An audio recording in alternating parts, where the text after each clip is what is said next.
Hello, everybody, and welcome to Codename Goodgame, Episode 3.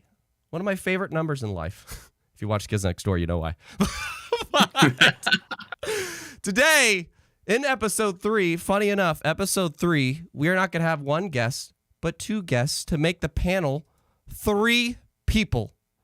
To which now I've switched it to have all 3 of us on screen. And these 2 people are 2 of my best gamer buds in IRL. I didn't need to say the I there, but in IRL.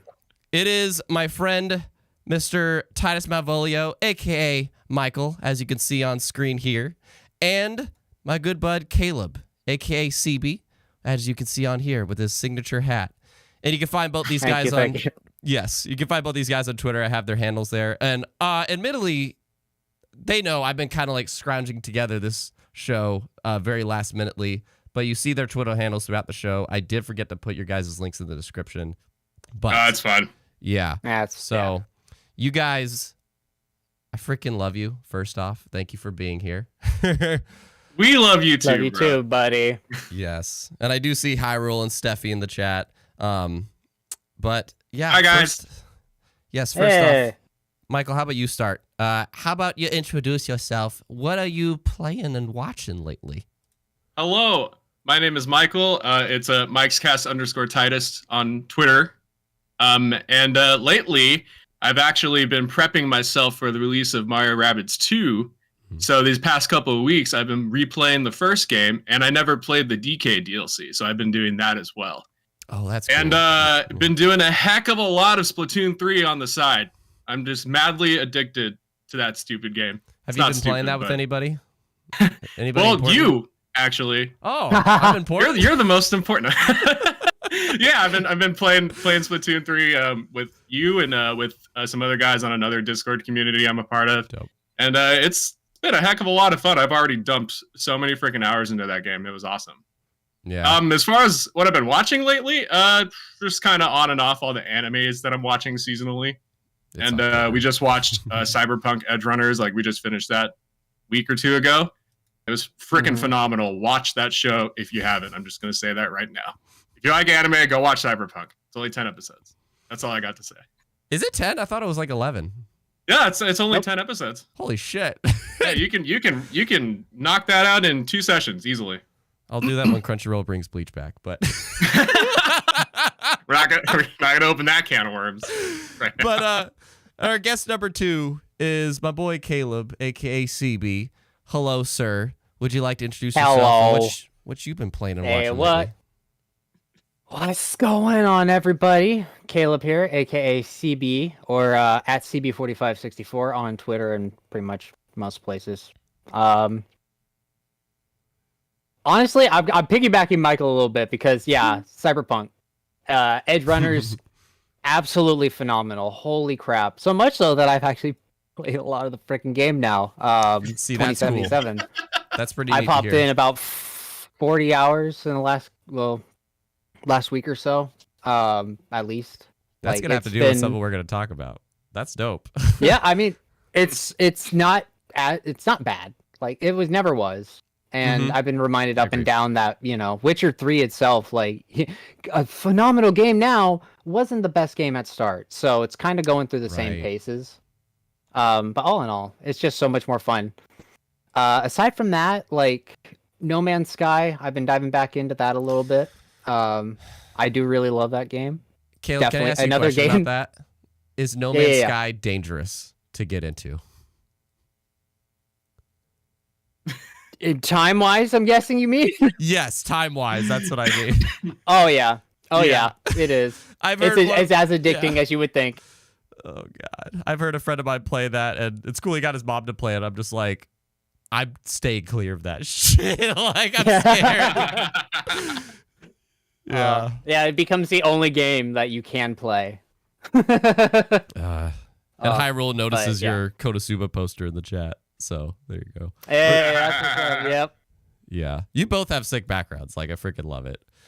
This is my bedroom. I live in this. Yeah, it's all around me. Every day. I live in this. And So this is a first. I usually, when I bring guests on the channel, I'm usually kind of bringing on another content creator, YouTuber that I like, I've hung out with. And Josh is definitely the one I played It Takes Two together with that guy. And you two played that together, right? Because you two are like best friends yes. too. Yeah. So it's just cool that I finally have just actual peeps I hang out with locally on the show. So chat, if you have any like dirty questions for them, if you want them to embarrass me, feel free to ask them. If you're here live. Questions. I'm serious, man. I thought that'd be a fun thing. I got the deets, chat. I got the deets. Just ask me. We got the hardcore deets. What's an inside joke between us? Oh, just we did it before the show. Just I'm back. Still got the moves. Still got the moves. Yeah. Still got the moves. Anyways, though, we have a lot of things to go over today, but mostly what we're going to hit today is October games. We are now in the final quarter of the year, which is crazy how fast it went by. But believe it or not, October, people are thinking about November because that's usually the time of year when a lot of stuff comes out. But October's kind of kicking off fall season pretty hard. So kind of with a bang. Yeah. Yeah. Mm-hmm. Yeah. So that's what we're going to. That's our main topic. I'm going to see if we could hit two things before that, just very briefly, if you guys have any thoughts on it. And if you don't, by the way, like I'm talking to Caleb Michael here, like if you don't, just feel free to say. You don't have to say something. You could just say, I don't know if I have anything to add to this one. Like, cool. Mm-hmm. Yeah. Yeah. But yeah. Oh, I forgot Nightbot's running. Oh my God. This is how far out behind I am. Nightbot is saying quest mode is on this show. I'm gonna have to multitask when Nightbot. Yeah. Whoops. I might hop on there when I let you guys go at some point. But anyways, that's our main topic. But there is a couple patron messages I want to shout out here that I didn't, again, because I've been gunning it all week and I helped another best friend move and I went to a high school reunion last night. So I didn't make a lot of stuff in prep for this, but there is a question from a patron that I'm just going to go full screen asking this. It's Halloween month. Mm-hmm. What's a couple of your favorite horror games? That comes from Capone Ardeline. Thank you very much, Capone. You always got someone for the show. Favorite horror games, guys? I got one or two. Yeah, me too. I can go ahead and start. Not too much about them, but just a little brief nugget. Oh, sure. Yeah, no. So, if I want to go, for, some of the more obvious stuff, Resident Evil, at least, the older games, and Resident Evil 7 in particular. I was going to say, is there any specific ones? Because they leaned so hard into the horror in Resident Evil 7. And it was genuinely terrifying when I was playing it. I first played that game, the very first time I touched Resident Evil 7 was in VR. And yeah, Caleb was actually here to witness that, I think. Maybe. Dude, yeah. Why would you do that in VR? That's the stupidest thing. I totally agree. Because I only made it, spoilers, I guess, for an older game. But the part in the beginning when your hand gets cut off, that part in VR sucked. It absolutely sucked. And to this day, Resident Evil 7 in VR is one of the most terrifying things I've ever experienced in video games. I hear that game's great. That's a great game. Yeah. It took me a year or 2 years to get over that first experience to actually play Resident Evil 7. And when I did, it was great. It was still terrifying, but more bearable when you don't have the headset on. Yeah. Oh yeah. And just a quick shout out. I'll move away from Resident Evil 7 for a second. On the indie side of things, games like Corpse Party, just RPG Maker games, horror games are some of the best horror experiences, unironically, in games. There's something they're so simple, but that simplicity makes them creepy. It's like kind of a thing. When they're able to take those limitations that they have and make something genuinely creepy and unnerving out of it. Yume Nikki is an example. I didn't play it, but that's another one. Yume Nikki, yep. Yeah. Omori, I'll shout out Omori. Obviously, I have a lot of Omori stuff on my desk. Love that game. That was genuinely creepy. Yep. Yeah. So those are some of my favorites. How about you, Caleb? I'm not big on the horror. Me neither. Straight up. Freaking hate horror. There's not too many that I have played. Resident Evil, like Michael was saying. Played a lot of those. Like, it was really, really freaking funny to actually watch it because I was already like deep into Resident Evil 7 long before I even knew it was in VR. So, like, just to watch him experience that and then going through and experience that myself, yeah, it's way creepier when you hit VR. With all that said, though, Alien Isolation. Yo, dude. Oh, good one. Never Yep. freaking beat it, but it's one of those games I made it really far in, but it's just I was so freaking scared I couldn't keep going. Yeah. It's terrifying. They did a great job of that game. I totally agree. They really did. Another one was the original Amnesia, The Dark Descent. I could make it. It was like the second or third. I think I played the demo for that game, and it was like the second or third part where it's like water and a bunch of boxes floating on top.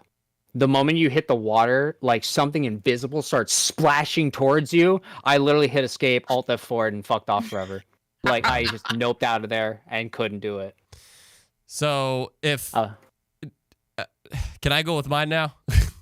Oh yeah. Another job of mine is like I have to do my best to keep us moving, but basically, I do see the chat. What was it, Joey? Yeah, Joey brought up the Outlast games are by far my favorite horror games. I played Outlast 1. Michael, you started that. You never beat it. Yeah. Dude. Never beat it, but played like an hour of it, and we were drunk too. It was bad. That's right. I remember that. That's right. Dude. Oh no. So like I beat I one of the greatest achievements of my life is to be able to say that I beat Outlast. Wow, good for you, man. On the hardest difficulty. Wow. Stupid. Dude. It was so stupid. I wouldn't even explain that story. Why? People got to watch me play it on Twitch, but keep in mind, this is a game that lasted literally like 2 or 3 years because I would only play it on Spooktober for like 1 or 2 streams. Oh, okay. Anyways, though, that's not a favorite game of mine, but I will say it's probably like, in terms of a horror game, that is perfection. Like, in terms of horror, I think it is damn near flawless. But favorites, Caleb was just saying how, he hates horror. He and I recently have been playing Phasmophobia. Yeah. Mm-hmm. That's like, and all three of us actually been playing that. That's hands down my all-time favorite horror game, if that is horror. Yeah. I think it's more like creepy. I count it. Yeah. No, I count it. Because it's still terrifying. Like, I was just in a talk with Caleb Friday night, and we were debating about playing it with just the two of us, and he's like, yeah. I don't know, because if you die, I'm bitching out. Yeah, I know. When it gets down to being by yourself, you're out. You're gone. But another shout out for me, like, I'm in agreement with Michael about Amore. I'm sure Caleb agrees with that too. I consider that like a psychological horror though, but like, oh yeah, if I got into actual horror, a lot of people haven't finished or played through like half of the Blair Witch. I loved that game. That was really, I got to the really end good. of that game, and I totally forgot about it. Dude, you got to the end? Yeah, well, yeah. No. Oh, I played through most of it on like Halloween night, like the year that it came on Game Pass. I remember. Dude. Mm-hmm. And I just didn't finish it. The last part of that stumped game, somewhere. I was questioning my sanity. Like, it got so wild. I'm like, I don't know what, am I playing still? I don't know what's happening. Like, that game's insane. Am I even alive? Dude, it's insane. I don't think it's like a fantastic game, but I'm like, on a personal level, I really like that one. It was pretty good. Yeah. Oh, I just to piggyback check here, because I was thinking about this myself from Jacob, is that can we include Hellblade? Psychological horror in a sense? Like, it is. I personally wouldn't put it in a horror category. There's scary moments, but it's more like a I could see the debate on that. I personally wouldn't, but okay. As somebody that's played through that twice, like, there's scary moments, and it's hella scary for Senua, but it's kind of a different kind. It's almost like Amore. I'm debating calling it a horror kind of a thing, but anyway, yeah. And really quick, I want to get to this next question because we do have some news to hit. Like, Google Stadia has been shut down. Maybe a little bit about the Halo rumors. Again, what's coming in October, but just brief thoughts from the three of us. From Joey Strike, who is in the chat. Joey, he's another patron who asked, what are y'all's thoughts on multiplayers being increasingly less social? This is something I myself kind of been pandering. Speaking of Halo Infinite, like, one of the reasons Halo 3 is like my all-time favorite game was for the time it had so many social features to like check out my file share, or you just get in like random things with people and then be like, you guys want to hop in a party together or get in customs. Like that game was social definitive. And now it's like we only play with people we know. Party chats kind of like we'll only hang out in them instead of like talk with new people. There is cool stuff like clubs and communities, but in my opinion, I think it has changed a lot. And my thoughts is it is a bummer, and I don't know how or if we ever go back to them olden days. But Michael, maybe if you have any thoughts on this. I guess it is kind of shifting away from that community aspect that you mentioned, because I remember the old Halo 3 days, Xbox 360, where you could just jump online and you'd hear like random other players, and it was the same for games like Call of Duty, like all those like big online multiplayer shooters. Like you could potentially get into chats and conversations with people you didn't know, and that was to some extent, I mean, unless they were toxic, to some extent that was really cool because you'd meet a lot of cool people that way. And I guess you're right in the sense that it is becoming less social because there's more of a focus on like you said, just partying up, right? Like like getting with people you know, or people in like already established like Discord communities or just, you know, something along those lines, like people you know to some extent are already acquainted with, and you're not talking with I guess, for lack of a better term, you're not talking with strangers like as much.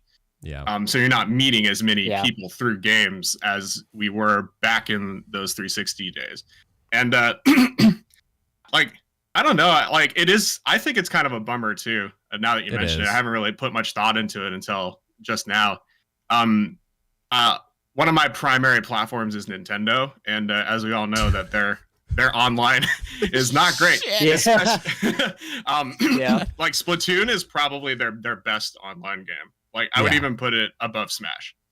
Like Smash is a point of contention for a lot of people when it comes to the online functionality. Although Smash is cool with the whole like people making maps and clips and that's being true. Able to check that out. They have a much better like share, I guess, community, but they don't make it easy to like connect with the people that's sharing this stuff. Like you can get their content, like stages and other stuff, like their video replays.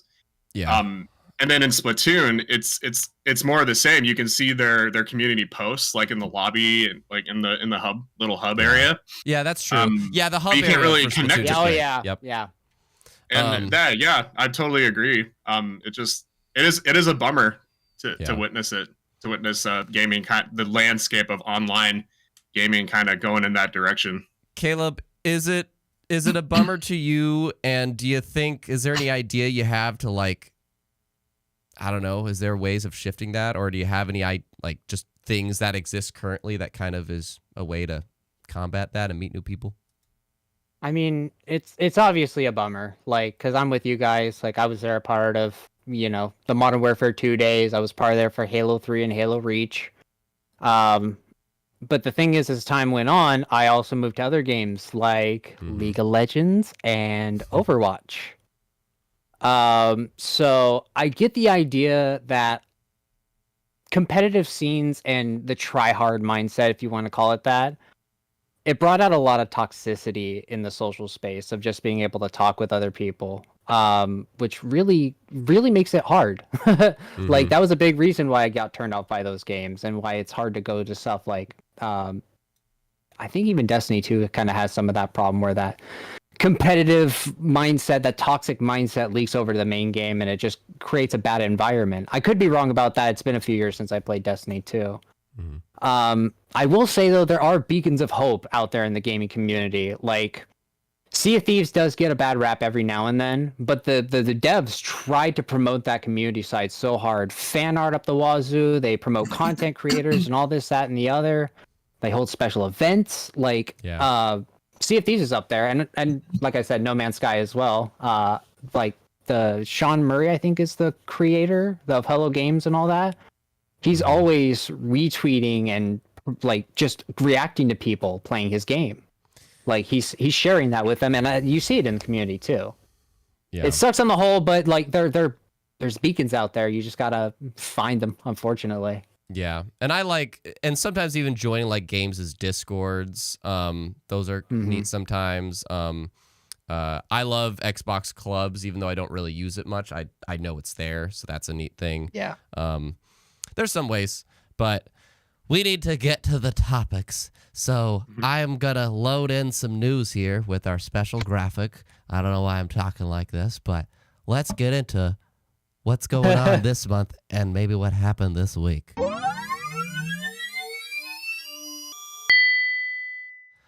Okay, so there's not too much that happened this week, but just kind of brief thoughts on Google Stadia. Yes. That thing. That's a thing that exists? What? That existed. Stadia. Existed. Well, I thought they randomly shut it down, but I guess it's shutting down January 23rd. January 2023. In January. Yeah, but just I the think they- lowdown. What, Michael? Oh, sorry. I think they shut down the production of new. Yeah. hardware. They halted any new purchases as well. But the servers, Yeah, I great. believe, are shutting down now. The immense summary. Because again, I try to do this show in a way that, like, if you didn't know this, I don't want to. A lot of folks just kind of read the article, and I'm gonna always do my best to kind of phrase it in a way that anybody's just like, oh, okay, kind of a thing. But nutshell is, I believe. Just Google announced this week, they're planning to shut down Stadia January 2023, and it's cool because they'll be refunding any purchases people made. So obviously that's like a standard, good. But an interesting part of this that I didn't really think about is there's a lot of devs that have expressed on Twitter. Yes, they're kind of scrambling to get their games. I think I have B-roll here if it comes to me. Yeah. There's a lot of devs on Twitter just kind of scrambling to be like, whoa, I wanted to get my game out. Here we go. Now we're on it. I swear I had B-roll of this. There was it showed tweets and everything. But the nutshell is that there are devs that were expressing on Twitter, bro, what do I do now? Yep, here's one from Simon Roth. Oh boy, very happy to see months of my work going in the bin again. Oh, no. I sure do love game development. Because there were, believe it or not, some devs still working to release games for Google Stadia. And were they making exclusive to Stadia games? Yeah. Which I would assume, yeah. Oof. Yeah. If that's the case, woof. At one point, Baldur's Gate was supposed to be exclusive to that. That's crazy. Interesting. Yeah, that's the part that I thought was interesting. I just thought, Google Stadia's shutting down. But then I didn't think of, oh, wow. If there were actually games in development for it, that's kind of I had no idea. Well, there's all things aside of however people feel about Stadia 2, there was a dedicated fan base for this system. I saw another report of somebody who logged in over 2,000 hours into Red Dead Redemption 2 on Stadia. So Caleb, that's crazy. On Stadia, on freaking Stadia. No way. So that's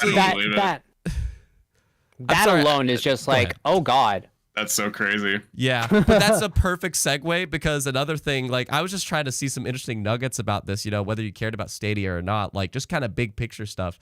Is another thing about these devs that they were saying is the ones that Destiny 2, Cyberpunk 2077, as Caleb said, Red Dead Redemption 2, they're trying to figure out ways to they didn't really have cross-platform saves with Stadia. So they're trying to figure out how do we get all that save progress make that work? over to another system because that's a lot, 2,000 hours. So that's insane. I would be so upset if I were that guy. Yeah. And it's just if they don't figure something out, then he's probably never going to play the game again. He has to start from scratch entirely. I can't even imagine, dude. I can't even imagine. But anyways, so that's kind of the news of this. And then I always try to think of a general question to just phrase it to everybody again, whether you care about the news or not. But is Google Stadia was trying to be a pusher for streaming technology. And then, then I think one of the other reasons that it failed was because xCloud is doing great, kind of a thing. Yeah. Oh, yeah. And I hear people said it ran better. and it was included in their membership. So like why not? Yeah, exactly. Yeah. There were other competition out there that was just better. Amazon was doing it. Amazon was doing it. Just well established. Like PlayStation Now is a thing, and it has its own dedicated, player base. And Nvidia's been in the game. Nvidia's been in the game longer than Xbox even. Nvidia. So it's we just listed all those things with that in mind, and it's clearly the direction that Xbox is like. I personally believe that's why this Activision Blizz deal is also going down, is because they want more things to truly become Netflix. And with that in mind, how soon do you think regular like streaming games through xCloud, through Amazon, through whatever, that might be as regular as playing directly through your hardware? How about this? Let's do this. Yeah. Over or under 4 years? Do you think it'll take over 4 years, under 4 years for it to be regular? Caleb, how about you first? You can take it first. That's honestly hard. I picked that number. Like that's a good number. I think that's about the time. That is a good number. That is a good number. Honestly, yeah. Giving until like 2025 under 4. Like I would say 2025 is when we'll probably get to a better spot. So you think under then? Yeah. Michael. I honestly have a very strong opinion about streaming games and whatnot, so we can go through. Yeah. I mean, if you want to hit that, like, if it just brief word on it, sure. Here, I'll let Michael hit before anything, because I can go on a bit of a tangent. Michael, over under? Do you think streaming will be regular? I think over 4 years, because this technology. I mean. Well, the argument can be made that xCloud is pretty great in terms of how well it runs. If you have the right, internet connection, Wi-Fi, or whatever, whatever you're connected to, if that's strong, then xCloud, I've heard, runs like a dream. And I've actually, I remember playing with that myself when the beta of it was out. You did. I remember that. I streamed I streamed Nier Automata to my phone, and it was like almost latency free. It was weird. I could not imagine playing that game with latency, because that's my experience. It's just like latency. Like otherwise, quality wise, fine, but the latency is the main thing I notice. So action game like Nier, holy shit. Yeah, but I think in terms of like the broader scope, Microsoft might have something out, or they'll probably keep improving xCloud, and then start marketing it much more, like almost as much as their hardware. They might they'll probably lead the charge on streaming as like a viable alternative to console or PC gaming. I think so. But I don't think the general public will all necessarily totally be on board in the next 4 years, right? Caleb, is that what you were kind of thinking too? They gotta make that stuff perfect, like latency free, and then really push the marketing once the technology is perfected. And I think that's going to take a while. Okay, we got a minute to say what you got. That's exactly right. It depends on whether or not it becomes mainstream, because we're already seeing streaming becoming as regular as hardware, and we're seeing like hardware come out as streaming devices. Logitech just announced something new. Steam Deck is capable of doing streaming as well. Freaking Nvidia, like I said, they've been in this industry for so freaking long. That runs well. Michael liked talking about Game Pass. I played Power Wash Simulator with touch controls on my phone, and that ran fine, except touch controls suck for a 3D game like that. Yeah. So that's a wholly different problem. But we're kind of already there. Like, that's the thing. But it's a matter of whether, like, just like VR or any of these other big, hardware pushes or innovations, if it'll catch on. Does it become mainstream? Yeah. Exactly. Yep. Does it become mainstream and catch on? Yeah. I have a poll right now. There's 4 votes in it so far, where it's like, will streaming be regular as hardware in 4 years? It's 50-50. Yeah. So that was a good number, 4 years. I think that's a really good number. Like, it'll be maybe just about that point. Because as Caleb said, it's already around, and it's actually pretty decent. But, like, by then, I think, like, about that point, that's when it's really going to potentially be as used as, like, hardware. Maybe. I don't know. Yeah. We'll see. No, and thank you, Hyrule, for pointing it out, too, is Nintendo. They're already doing cloud games up the wazoo. Yep. Yeah, that's true. We're gonna keep moving, but next one.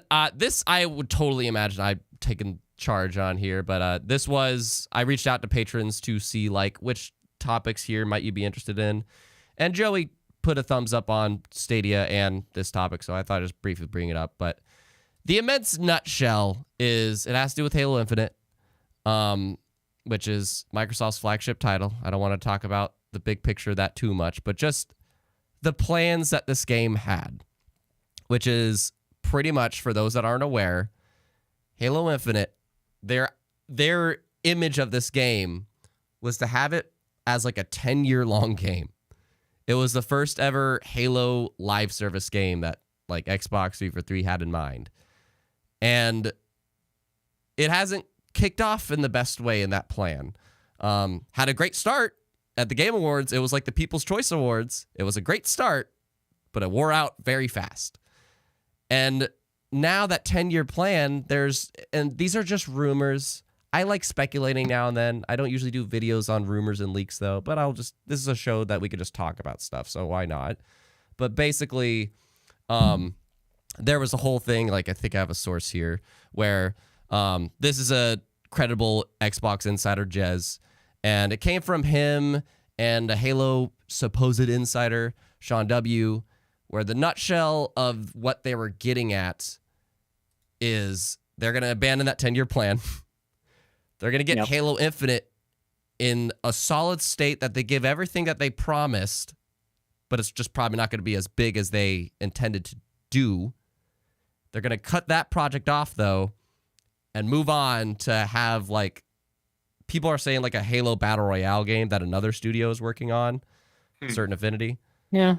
That was supposed to be an addition to the game, but now they're like, that engine isn't working well. Again, all just speculation. That engine isn't working well, so we're going to make a different Halo game with this big mode in it instead of adding it to Infinite. And when we got Infinite Solid, let's just move on to the next Halo game. So that's a very different 10-year plan than just keeping the one game going. Yeah. Yep. And I'm a big Halo fan. I personally really like that plan. That is my opinion, because I think once Forge gets rolling, that shit is, I'm telling you what, if you look at, Michael, I sent you the Toy Story room, and Caleb, I don't know if you've seen stuff. I saw it. It's insane I know what Forge. people are doing. Yeah, you've seen it too, Caleb? Yeah. That once Forge is rolling and they get the custom game browser, and there's like also supposedly some PvE things in the works, once those things go into the game, that just might be the Roblox for Halo. And then you're working on some other like Battlefield like Halo, and then the next big campaign Halo. So I'm down for that, especially if the engine's giving the devs the hard time. If either of you got any thoughts on this, feel free to jump in. I understand that, I'm the Halo guy, so. I just got a little bit of a funny kind of more or less anecdote, just because, Halo's original company, Bungie, they made a similar promise. Yes. Back with Destiny 1. of a 10-year plan that the second game came out with like 4 years or something like that. So that's a good point. I just anytime I see like we have a 10-year plan for our game and you're not an MMO like of an established franchise already, like I don't believe you. Yeah. So it's funny. It's just like this is exactly what I would expect. And it sounds better too. Like most people, with how Infinite's been going, nobody wants to play that game for 10 years. It sounds like. If it gets to a better point, yes. But just something about the thing that I love about it is that they're talking about moving to the Unreal Engine, to which I'm like, F yeah. Yeah. I think this game looks good, and you guys built this new engine from scratch and probably put a lot into it, but I feel like it's giving you problems, and maybe that's why things are so slow. So if you have to like just wrap the game up and move to an engine that works for everybody, just do it. Just do it. Yeah. And I think that's the core of the problem with Halo Infinite too, is that like because of all these issues in development, it's taking so slow, or it's going so slow, excuse me. that its initial player base is getting kind of burnt out, right? Because all the hardcore Halo people probably got almost everything they wanted out of that game, minus Forge. I know Forge hasn't come yet. And then that whole debacle with like the couch co-op thing getting totally axed. That took a lot of wind out of people's sails. I noticed on Twitter and other places that it's just split screen. Yep.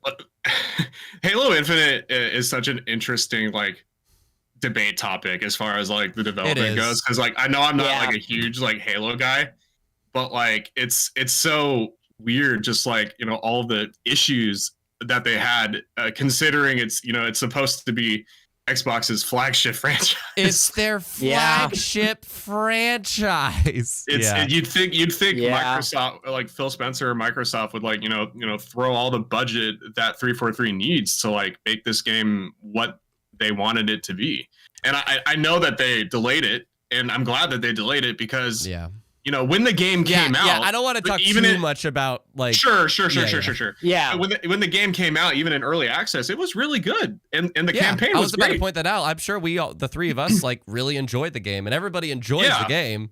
But if it's moving, if their plan is taking way longer than they thought, then this might be a good idea. Yeah, just to close out my thoughts real quick, it's just since things taking so long, it makes sense to push your focus to what's next for Halo, since you probably won't pick all that hype back up for Infinite.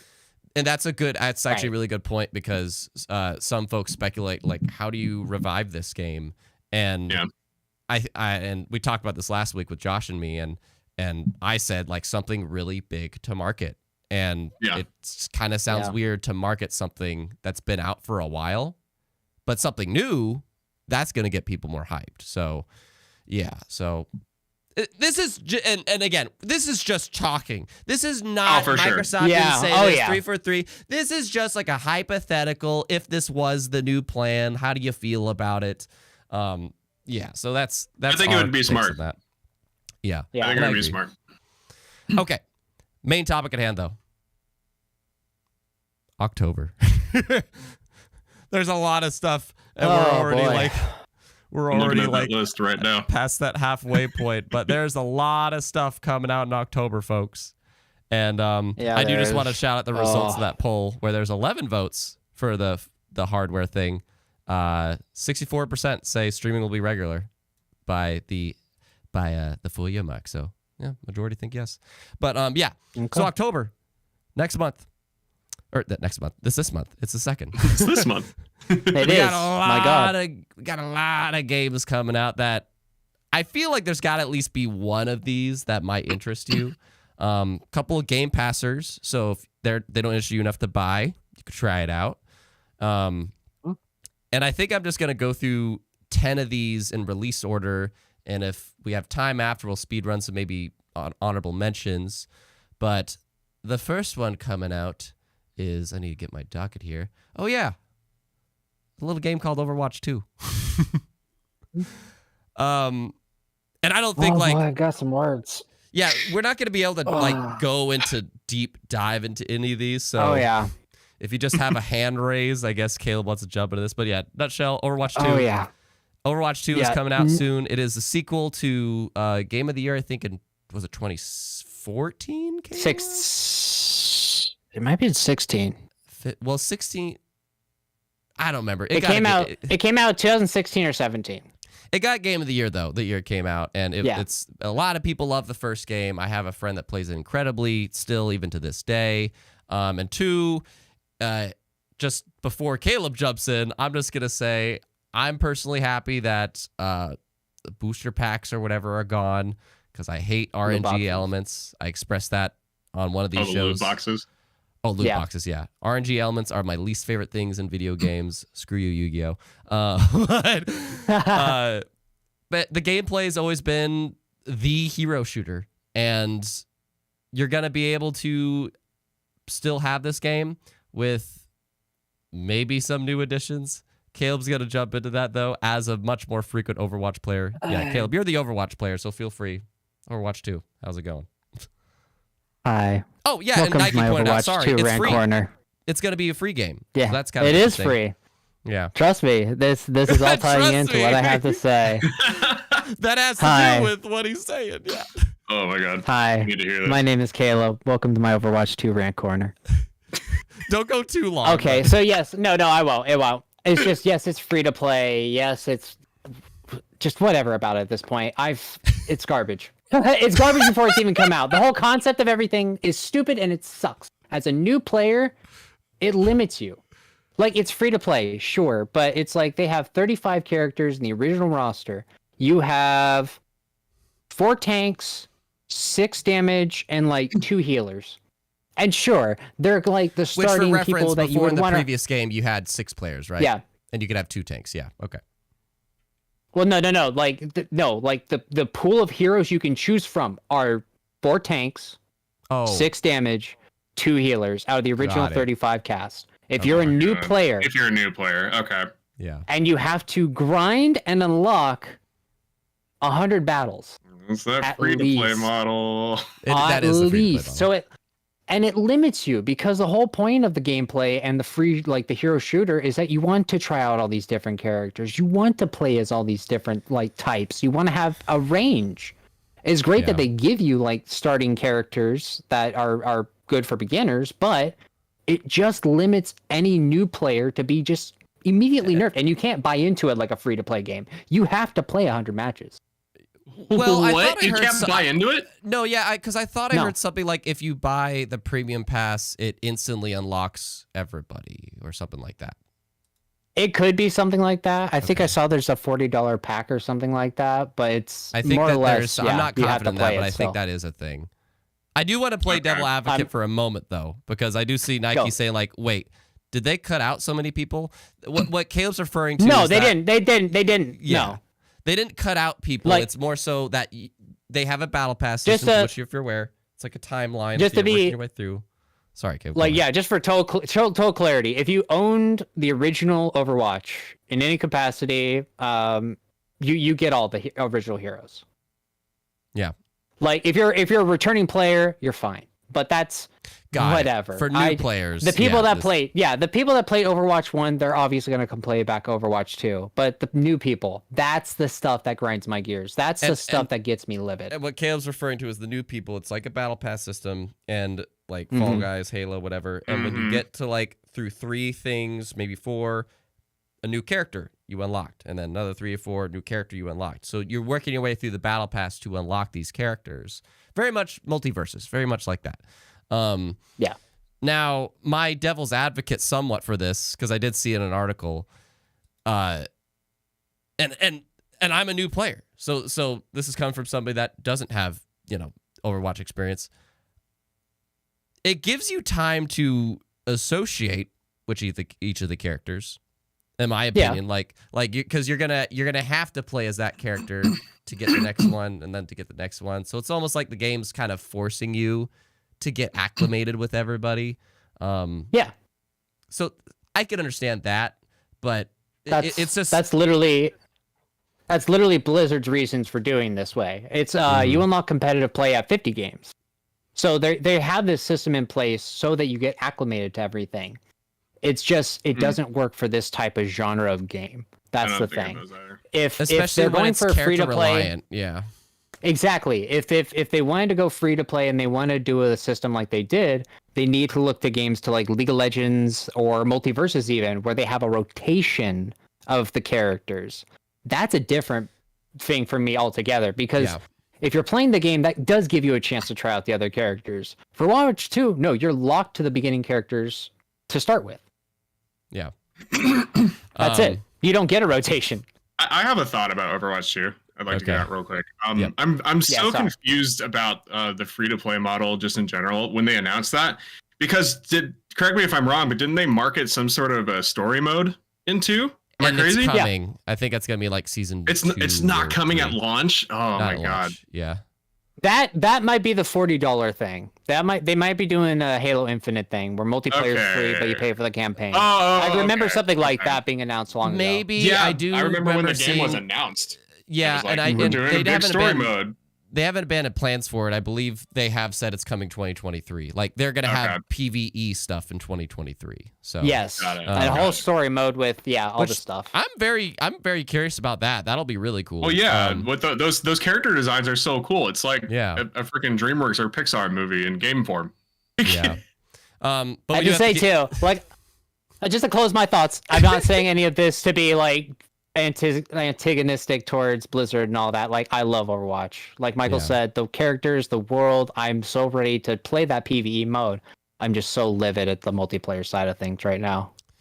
Yeah.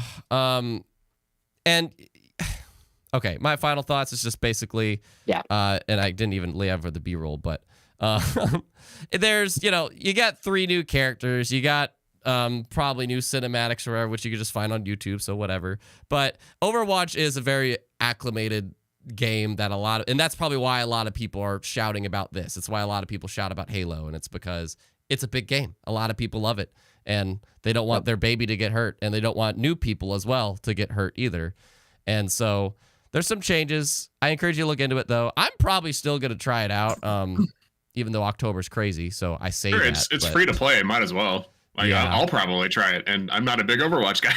Yeah, you're not a shooter guy, but I played the first one a bit. Yeah, I wasn't good at it, but I played it. I tried it, and I was kind of like, all right. But Caleb, there was another one, and actually, I don't know. Maybe I'll just jump to you guys on this one. But the next one up is a little game called Scorn. Scorn is coming out. When is it coming out? That is coming out October 14th. And speaking of Spooktober, this might be a good Spooktober game for you to play. I might play this one, actually. Yeah, I'm going to put up B-roll of it, but it's a very disgusting game. And this was like... weird. It's so disgusting. Dude, this was like one of the first next-gen games marketed for Series X. Really? I didn't know that. It was in their first, they had like join us in May for first ever look at Series X gameplay. And it wasn't gameplay, it was just a teaser. God, I'm watching the footage now and I'm freaking creeped out. It's so gross. Yeah. It's a very nasty game, but I hear it's mostly a puzzle game. It's not meant to be action or horror. It's more of like just a really gross looking puzzle game. But if you want a game that's going to test your visuals out, this will probably be it. And it's going to be on Game Pass. So if you're curious to try this out, yes. Neat Spooktober game. Michael, I don't know. Caleb and I were talking a lot. If you have any thoughts about Scorn, feel free. I do. So I actually didn't know this game's existence until this past week. Some guy I listened to on YouTube was talking about it. And I looked it up myself after the fact. Like I looked at some footage and disgusting is the most apt description. But you it looks like teeth. You shoot teeth. You shoot. Yeah. I heard there's like a lot of phallic like imagery in it too. Yeah. Like not to get like gross for a second, but that's literally what this game is. If you look it up, it's like there's a lot of like holes to insert things into, and it's all like fleshy and gross, and it's like, and then the weapons are you reload the weapons and they like gross like.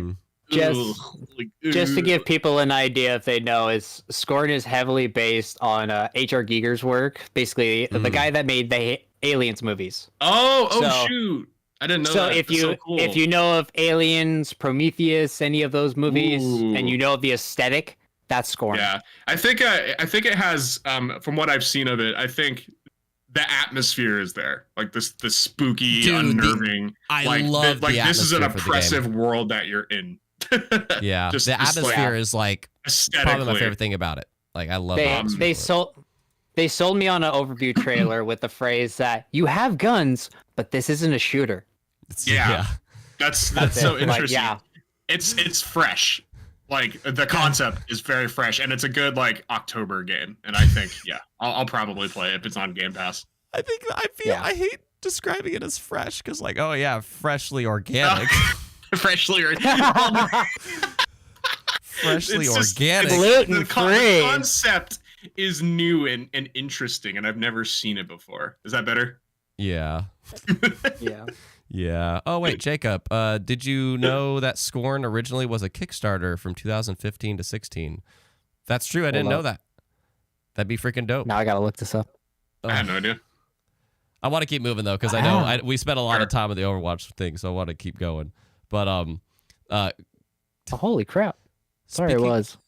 Speaking of Phasmo from earlier, there's a different kind of in Phasmophobia. You're getting people ready for the Ghostbusters to come in. But did you guys know that there's a Ghostbusters game coming out? I did not, dude. until you sent me this list. I remember seeing a trailer for it or whatever, and then I totally forgot about it. And then now that I look into it, I'm like, dude, I'm actually kind of into this. But what kind of game is it? So did you guys play Dead by Daylight? Yeah. Oh, yes. Is it asymmetric? It's very much like, because you play as the OG crew, whatever, and I hear like 2 of them are actually the actors reprising their roles, so that's really cool. That is really cool. Yeah, but you're playing as like the 4 Ghostbusters, and you're trying to look for the ghosts, similar to Phasmo, but this game you're actually trying to, vacuum him up and everything. And the ghost is another player that's like trying to haunt.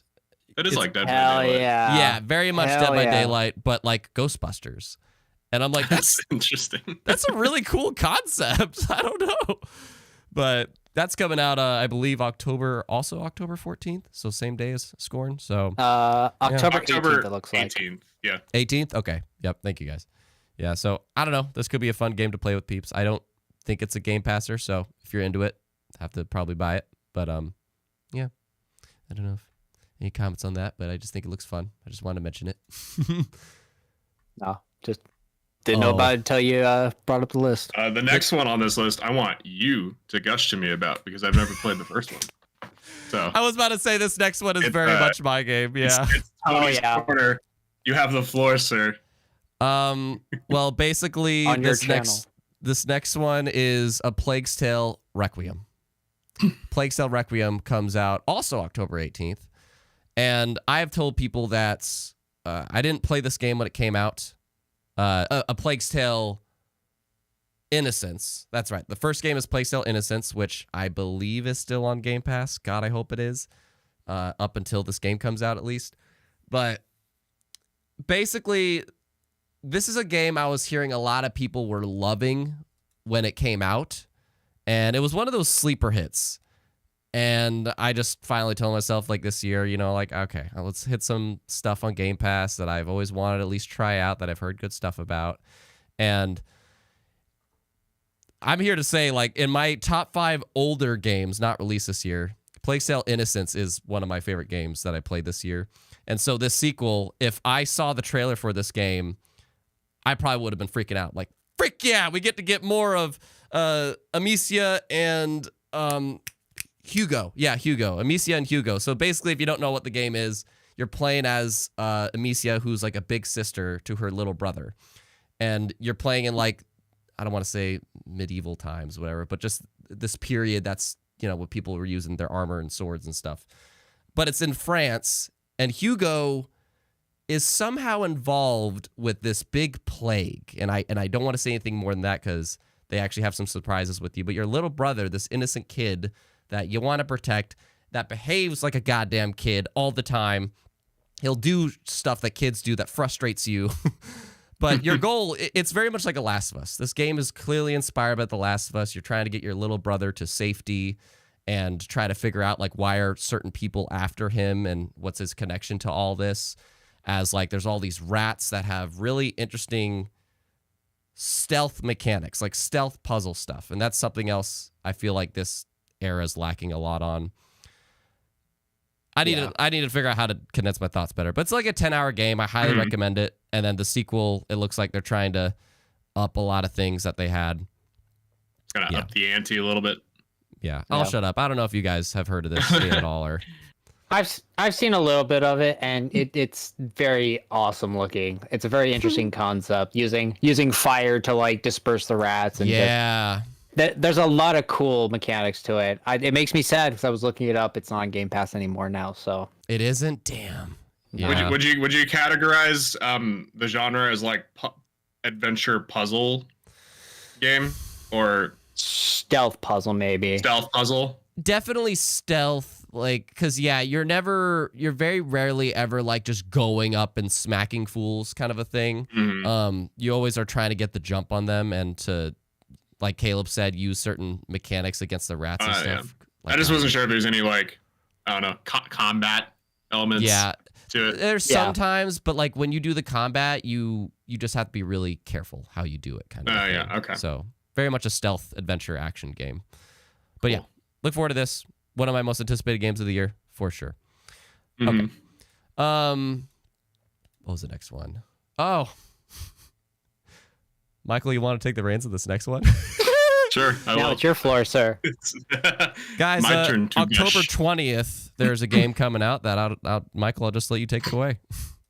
So October 20th is the big one for me personally. It's Mario plus Rabbids, The Sparks of Hope. And I got some thoughts. I'll try to keep it brief so you can keep things moving along. I am super stoked for this game. I loved the first one. I was one of like the big ones, like pushing how good it was back when it came out. It frequently goes on sale for like $15, like with the DLC, and I'm just like, just go get it. It's good, I promise. But some people are turned off by the Rabbids part of Mario Rabbids, which is totally understandable. Totally understandable. I'm here to tell you right now. I'm here to promise you that the Rabbids are tolerable in these games. They're super tolerable. I can vouch. As somebody that recently played it, I can totally vouch. They really they toned back like the toilet humor, like substantially. Previous Rabbids games. And having Mario and his friends in there kind of like balances out the obnoxiousness of the Rabbids. Like they kind of like play the straight men, you know, in a weird, bizarre way. So I really love these games. Sorry. And the second one coming out, I am so stoked for because from everything I've seen of all the previews that have been coming out for this game, some folks got to play it early this month or this past week. Yeah.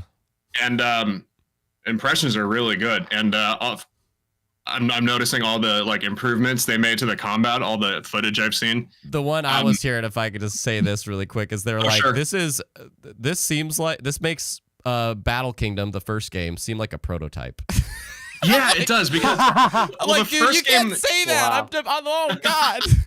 The first game was very much just like XCOM light, right? Like cover based, tactical, turn based, right? Whereas this game, they take things off of a grid, so all your characters have free range of movement within like a limited space. Like this is how far that they can walk to, but as long as they're in their movement bubble on their turn, they can run and dash into enemies. They can like pick up like bombs or something that are on the field and throw them. And I think that kind of opens up the floor for a lot more like tactical possibilities in a weird way. And I've noticed that because they took it off of a grid, the level design for the maps, for the battle maps, they seem a lot more dynamic. And a lot less forced, because the first game there's a lot of like blocks placed everywhere, because it's like this is obviously where you're supposed to go take cover, right?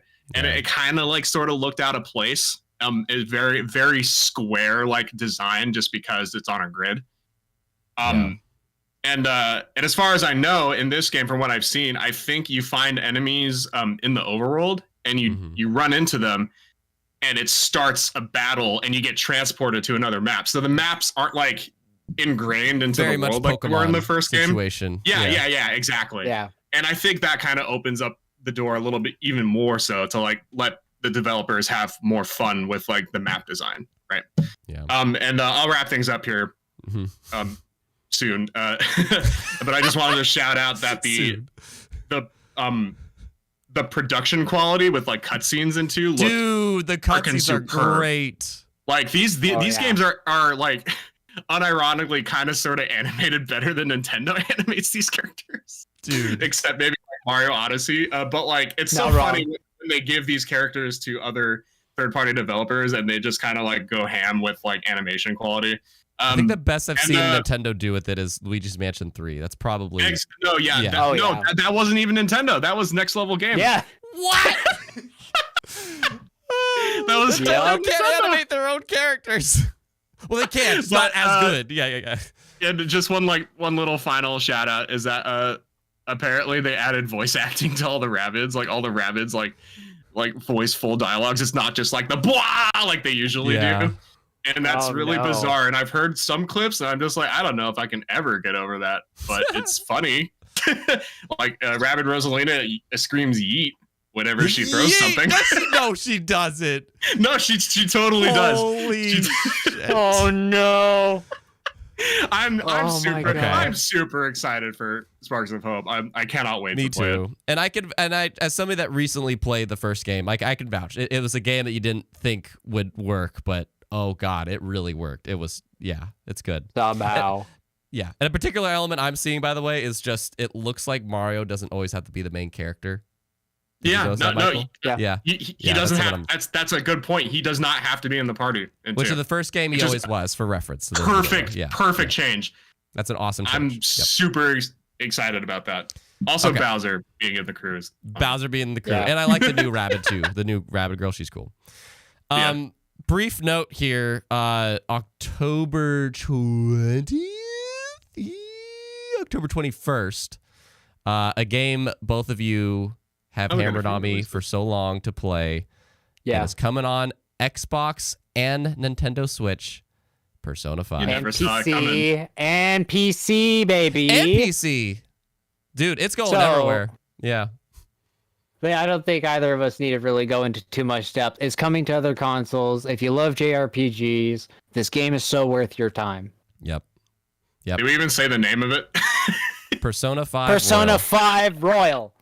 Persona 5 Royal, one of the most well-acclaimed JRPGs, I would say, the past few years. Oh my god, it is one of my all-time favorite games. Honestly, I'd say Persona 5 is the most accessible because it is the newest one right now. If you enjoy Persona 5, go and play Persona 4 and Persona 3 because those are coming to the other systems as well. Yeah, but the whole series. I want to also plug in that as one of my favorite things about Game Pass is that it lets you try out stuff that you just felt like you couldn't buy. It's coming to Game Pass day one when it comes to these systems. So that's crazy. Huge. That's so crazy. Yeah. If you have Game Pass and you got time to burn, Persona 5 Royal. If you like JRPGs, just play it. I was gonna say if you got time to burn, because I have heard so many horror stories about how long this game takes. My playthrough of P5 Royal was like 90-ish hours, I think. God. Yeah. It's a long one. You gotta be committed. But if you have no other games on your docket. Yeah, if you have no other game on your docket. Yeah, that's a good point. Yeah, if you just feel like you're free and clear for a while, just hit it. And I do see Nike, he's like, Kibiji won't play it. Okay, for just a quick reference, because we have two people that know me well here and I'm friends with and everything. Michael and I had a back and forth on Facebook Messenger, and he's just like, I will literally play whatever you want me to try out if you will just Game Pass it. Just Game Pass it. I forgot I issued that challenge. I'm just Are you gonna do it? No. You gonna do it?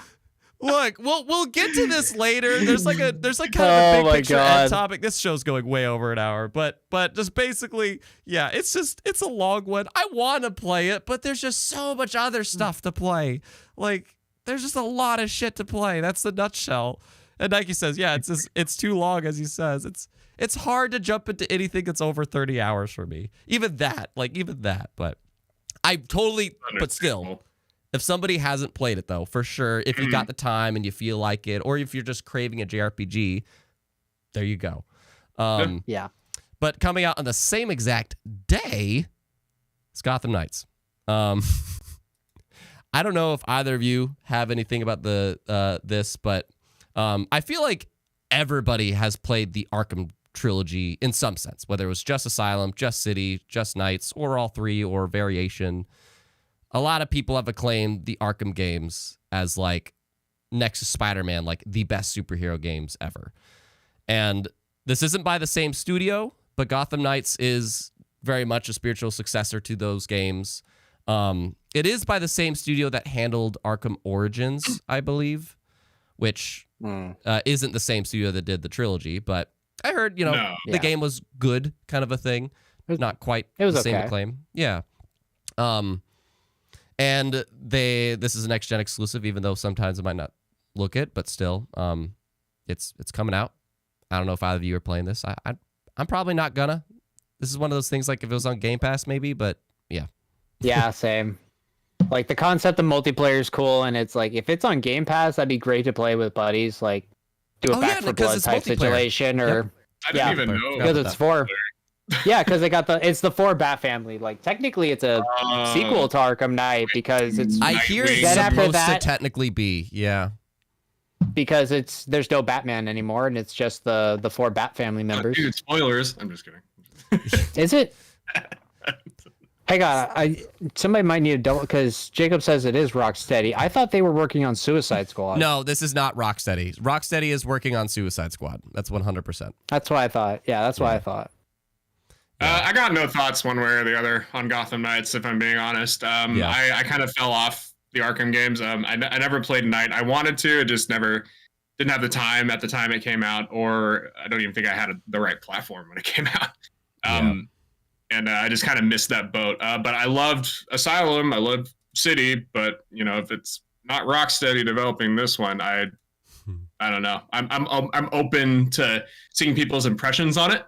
Yep. And doing a little more research after the fact, but I probably won't be touching it anytime soon. Yeah. We'll see. I'm curious to hear. I'm with Michael. I'm just curious to hear what people think about it. But October 28th is like the last big day that a lot of shit is happening in the month. So October 28th, one of those things, Caleb, before we got on, you were like, can we talk about that Resident Evil 8 DLC? Yes. Oh my God. I'm so excited. Yeah. What is it? Shadows of Rose. Yeah. Shadows of Rose. Shadows of Rose. It's going to be an interesting little story just to kind of figure out. It's kind of like, I don't know. It's kind of expanding upon like some fan theories that we got towards the end of 8. So it's going to be seeing where the story picks off from, which is great. And it's exclusively in third person, isn't it? Yeah.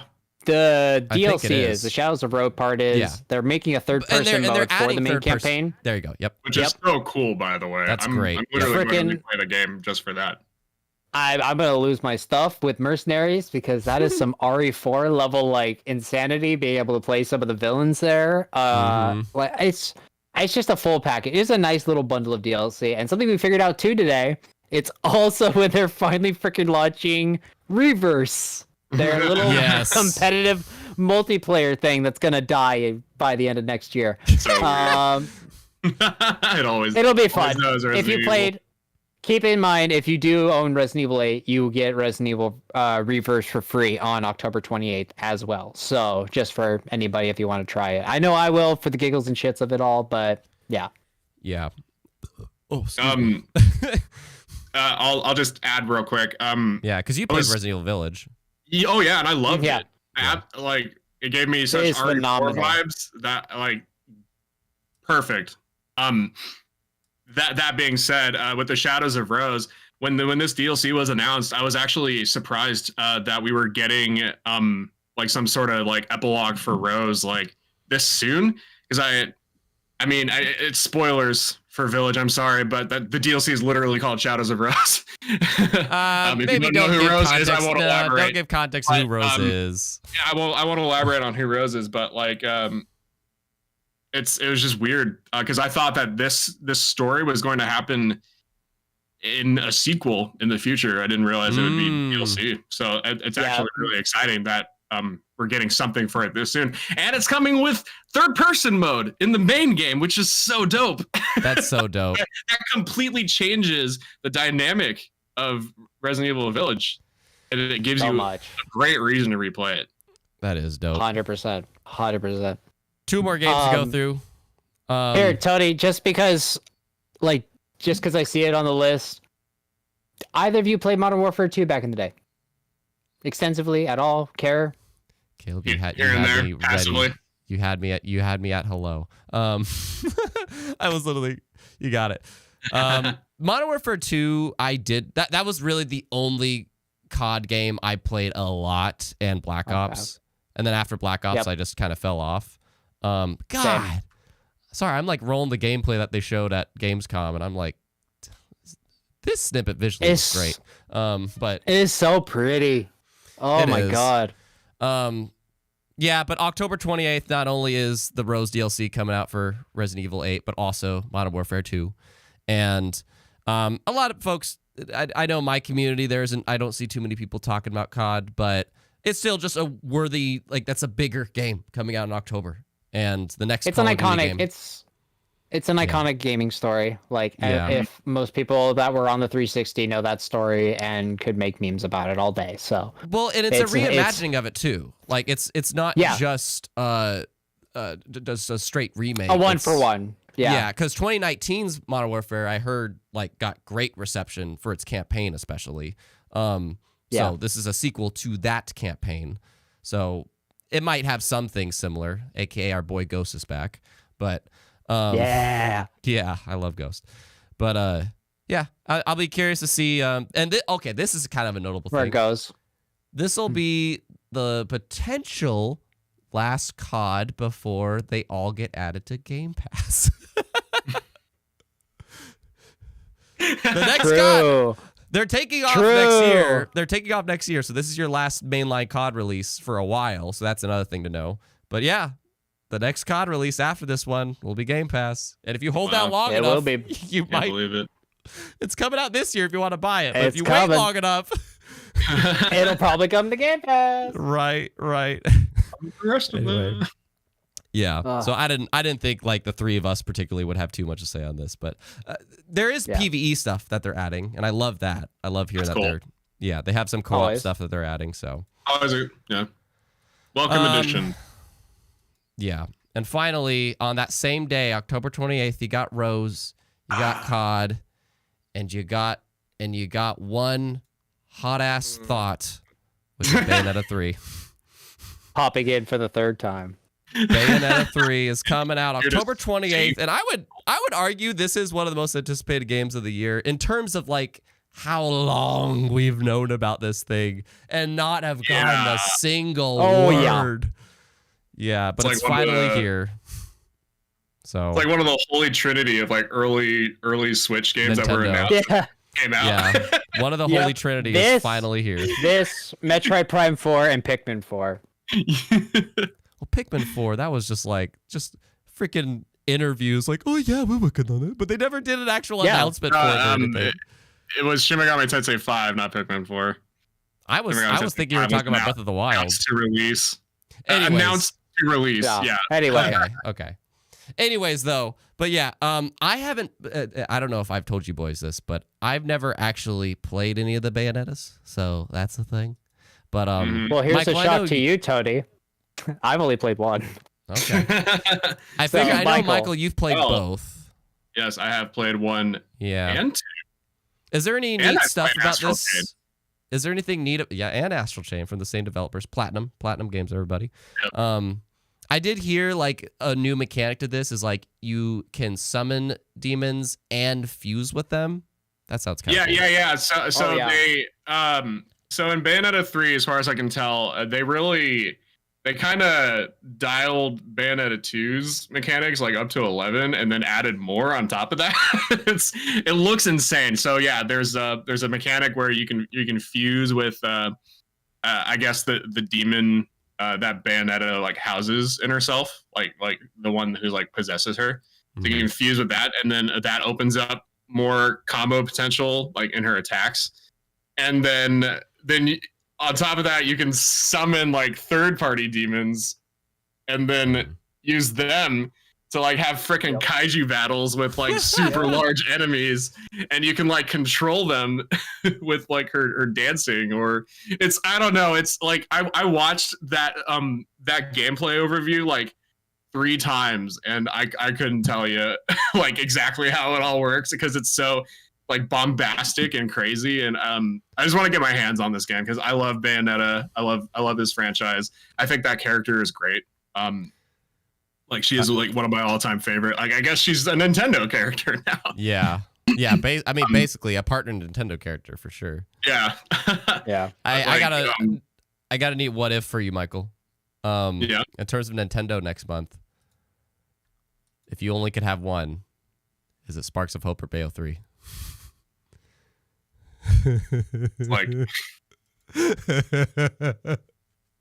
It's like asking me to choose like which one of my children I want to keep. You're in a jigsaw game, and he is asking you, "You're live or die. Make your choice." Gun to your head. Probably, as much as it pains me to say probably Mario plus Rabbids would be the one I chose. Damn. I love Bayonetta so much, but those games are so short. And for me, like I don't necessarily care for of the replay value, like getting all the medals and stuff for battles and fights. Just because I'm not really good at those types of games, like Devil May Cry, like that genre. I'm not super duper great at them. I like playing them for the story and the world. So I think they're so fun and interesting. But yeah, Mario's my guy. He's always been my guy ever since I was a very small child. So if you had me choose between a Mario game I want to play and a Bayonetta game, even though we've been fair on it for a while, it'd probably be Mario. Yeah, I forgot about that. You and Mario. Yeah. Anyways, the 10 big, to me, those are like 10 big. There's other things coming out, but yeah, Overwatch 2, Scorn, Ghostbuster Spirits Unleashed, Plague Tale Requiem, Mario plus Rabbids Sparks of Hope, Persona 5 Royal, Gotham Knights, Resident Evil Village DLC, Shadows of Rose, Call of Duty Modern Warfare 2, and Bayonetta 3. There's other things I didn't shout out. New Tales of the Borderlands, new NHL and PGA games, Dragon Ball, The Breakers. Yeah, we're talking about that a bit. That's essentially like another Dead by Daylight situation and a totally new take for Dragon Ball to take. A second Extinction full release. That's probably something only I know, but just Dino Horde game that isn't the Capcom one coming soon. That isn't Dino Crisis. That's on Game Pass, right? I think I might have played that. I feel like they might have removed it. It was in early access, but yeah, I was stoked for that game when I first saw it and I played it and I'm like, it's okay, but it just kind of feels barren right now. But yeah. Caleb, you had an indie you wanted to shout out. Oh yeah. For anybody that's a big fighting game fan, I don't know how many of them are here right now, but Them's Fighting Herds. Great little indie game. Them's Fighting Herds. Shoot. Just a little backstory in the game is that it started off as first to say, I'm not a brony. But it started off as a My Little Pony like fan game. I didn't know this. Yeah, it started off as a My Little Pony fan game. Got DMCA'd or whatever. Got told to cease and desist. Made their own, like, I love this part about fan games, is that they devolved it into their own thing. Even getting like Tara Strong's a voice actor for it. They got some pretty notable people to work on, including some of the Skullgirls devs as well. Notable fighting game indie darling as well. But it's coming to all consoles next month. I don't have a specific date, but if you like fighting games, you want to try something that's a little fun. Play that just for the fun of it. Can I just say, I'm literally playing B-roll of this, and this looks lit. I'm looking at it. This looks so lit. This looks so cool. I'm telling you. I have it on Steam right now, and I can tell you from experience, this game is insane. This looks legit, dude. Yep.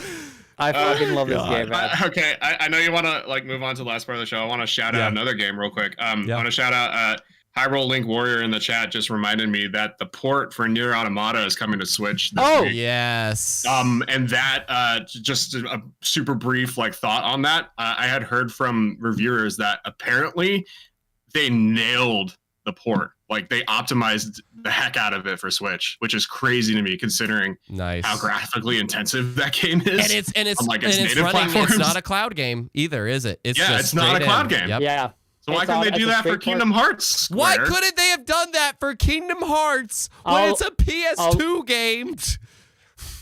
I'll do you one more just to shout out another game this October and to make it a rule of 3. Speaking of the Switch and a game getting ported to it, No Man's Sky comes out this week. That's true. No Man's Sky does come to Switch this week. Yep. Leaked footage dropped. It does look pretty good for being a Switch port. Like it's pretty miraculous. Crazy considering how like big that game is.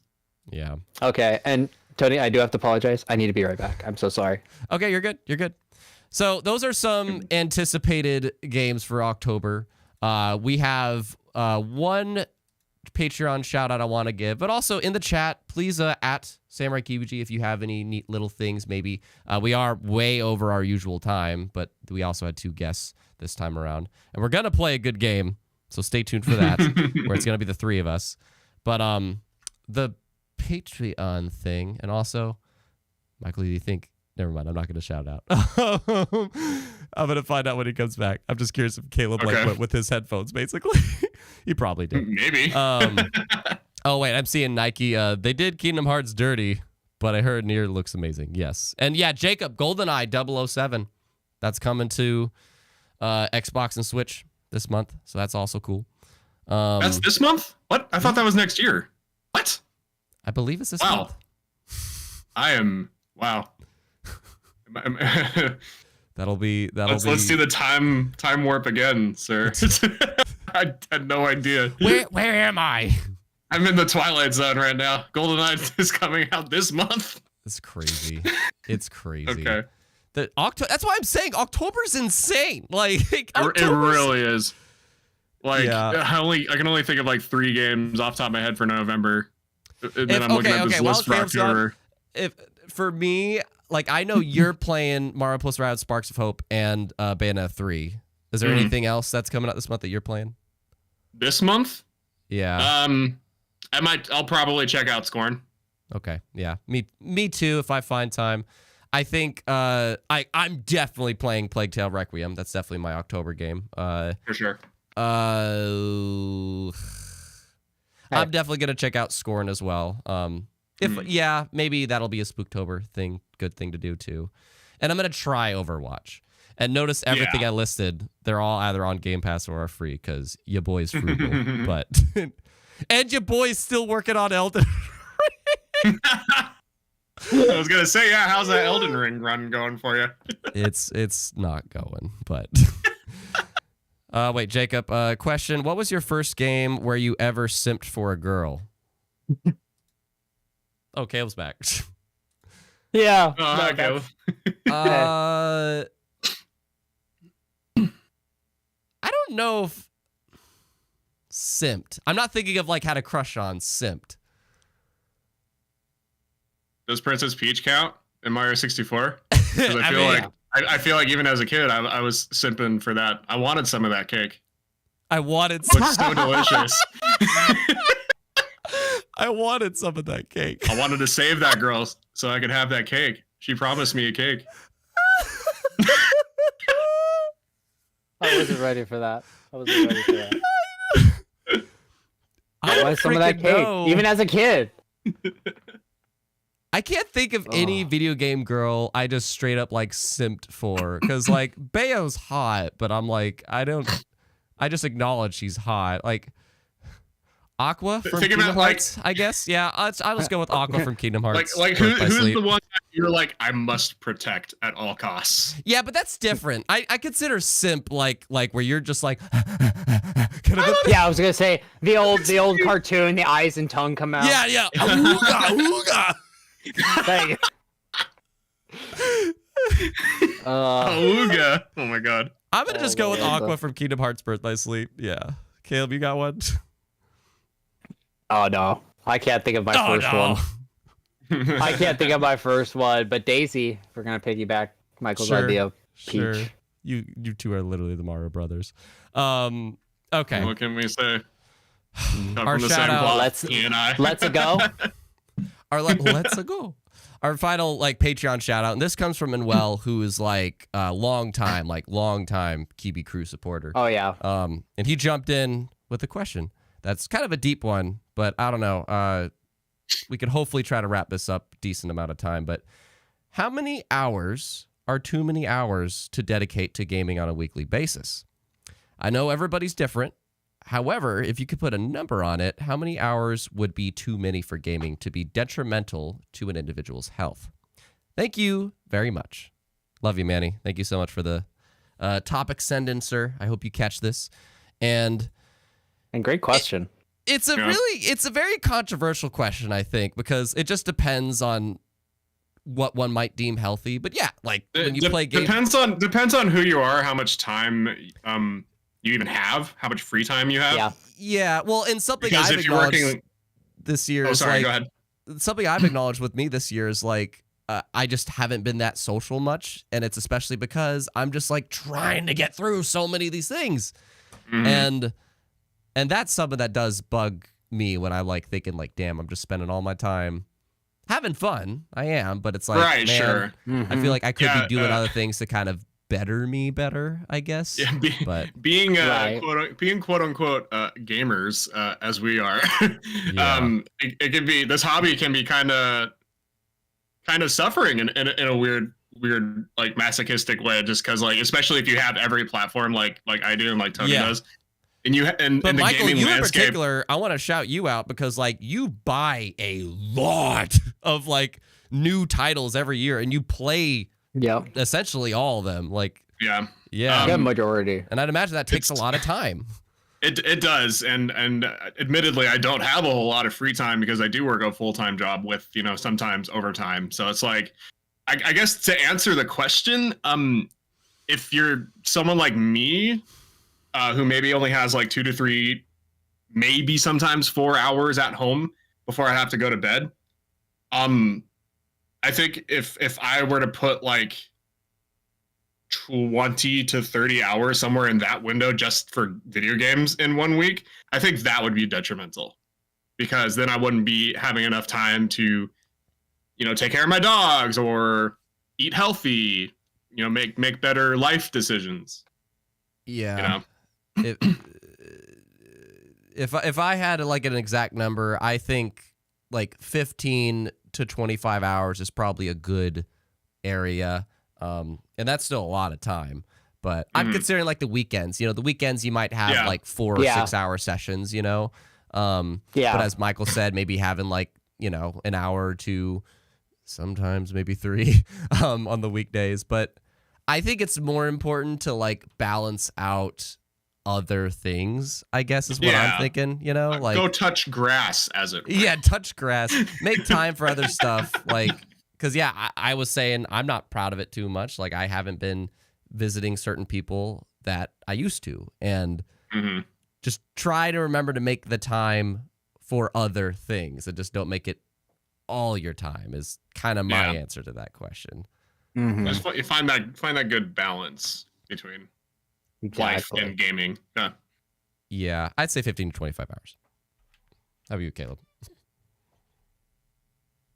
I think I agree. Like, nothing too much that I need to add on to it. Like, you guys, I'd Pretty much say echoed if it hits, if you start hitting 40 hours as much as like a full-time work week, then maybe that's pushed a little too far. And that's the important part. Yeah, like if you have a full-time job, then you got to like consider that. Yeah, and don't blow things off if, you know, If you're working a full-time job and your gaming is full-time as well, like that's... Yeah, exactly. Yeah. Like, I think the only excuse is like if you planned accordingly for some big release, like when Kingdom Hearts 3 came out. Oh yeah, I like blocked out 3 days, and I'm like, I'm playing the shit out of this, and I did like 30 or 40 hours in 3 or 4 days. Yeah. Or if you're in a specific type of genre like an MMORPG, then you're already been in a place where you're scheduling around that. Yeah. Okay, gentlemen, are you ready for? It's time. It is time for a rousing round of 20 questions. And so, well, wait, no, sorry, not 20 questions. I apologize. Not 20 questions. The good. Well, I was like, wait a second. We didn't talk about 20 questions. We didn't talk about this. Wait, hold up. But Wait, hold up. Well, I just say that because the past 2 weeks, that's what me and Josh did. But no, this go around, we're going to have our good game. That's what I meant to say. It's time for our friendly good game to encourage the point of this title, Codename Good Game. Encourage friendly competition. You can have fun and not get too involved with it. Like in Among Us, if you get ratted out, you don't just say, "You son of a bitch." You don't do that. You just or get in a scream match like Michael did with my cousin Noah. But oh yes, yeah. Or get backstabbed like Tony did to me that one game. But yeah, good game. We always wrap up these episodes with a friendly good game. And this week we're doing something different. We're gonna do Guess That Theme. So Guess That Theme is essentially a game where you're going to hear some music, and chat, you're welcome to play along with this as well, and especially because you're having like a 20-second delay. So even if they tune in, then it might not be cheating. But Caleb, Michael, and I are going to be listening to various games that I admit I'm going to a YouTube video for. I wanted to accumulate this, but again, I didn't prepare the stream enough, so I'll admit to that. But there is a video here for Guess the Video Game Theme. Some of these are going to be really easy. Some of them are going to be hard. And I need to screen share, and this is where things are gonna get whack potentially. So bear with me, Just all chat. breaks. It all breaks right here. Michael.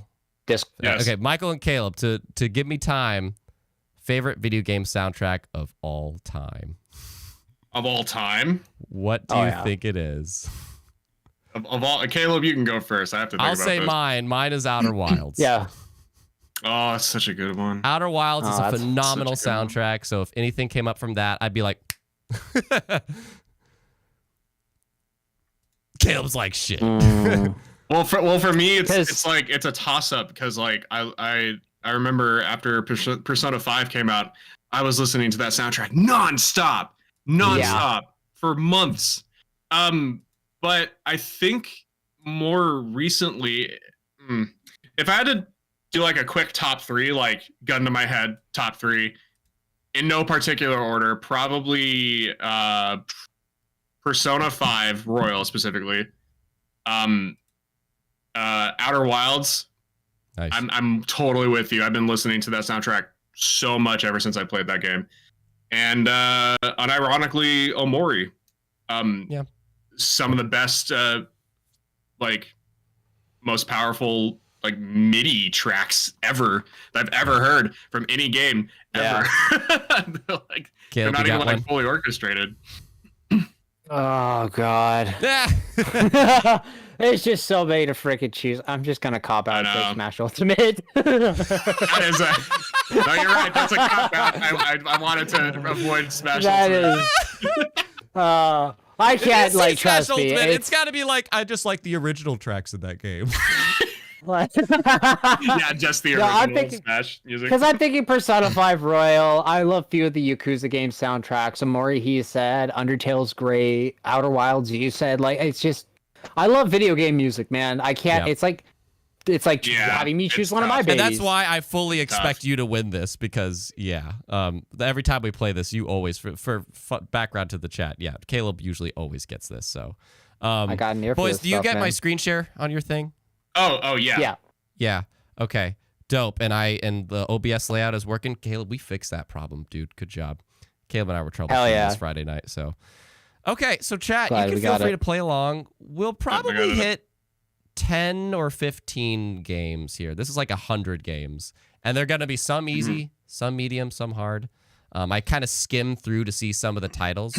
Didn't hear the tracks. I just was kind of seeing what came up. I'm like, oh yeah, some of these come up. That'll be good. All right. So, and I do know the first one, so the first one's not going to count, but the first one's going to be funny anyway. So, full test. Wait. Oh, no. So we just gotta like call it out. First person to call it out. Yeah, I'm gonna skip to the end here just to make sure we can hear. You hear that? Yeah, sure did. Well, it's Bayonetta. Yeah, but you heard it, Michael? Yeah, I heard it. Okay. All right. So I'm going to put on the starting graphic here for the start of our good game to wrap up the show.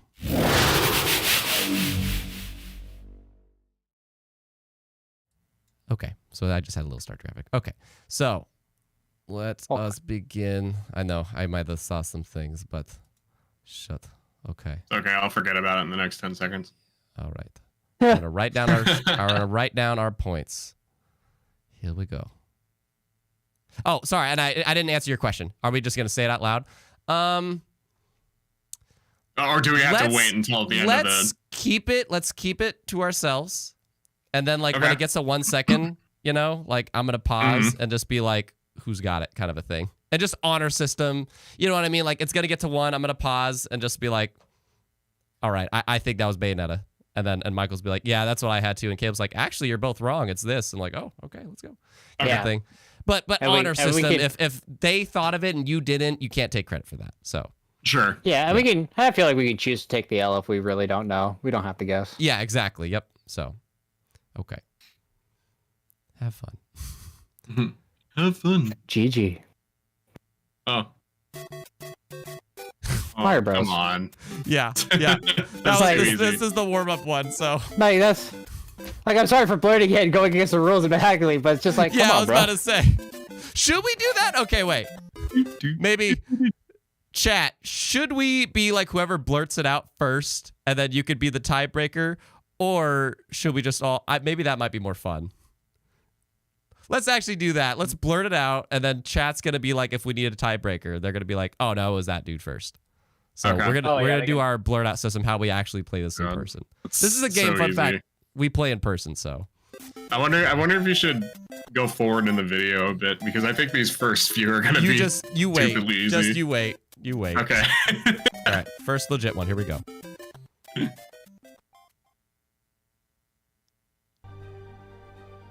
Spider-Man. Spider-Man. Fuck. Oh, Yeah! Like, Yeah. damn it. Yeah, that's Insomniac Spider-Man, isn't it? That's Insomniac Spider-Man. Yeah. Yep. My boo. Yeah. My point, baby. Yeah. That's such great. dude. Such a great wow. soundtrack. It's a fantastic game. All right. And by the way, chat, you probably can't see this visually, but you're just going to listen.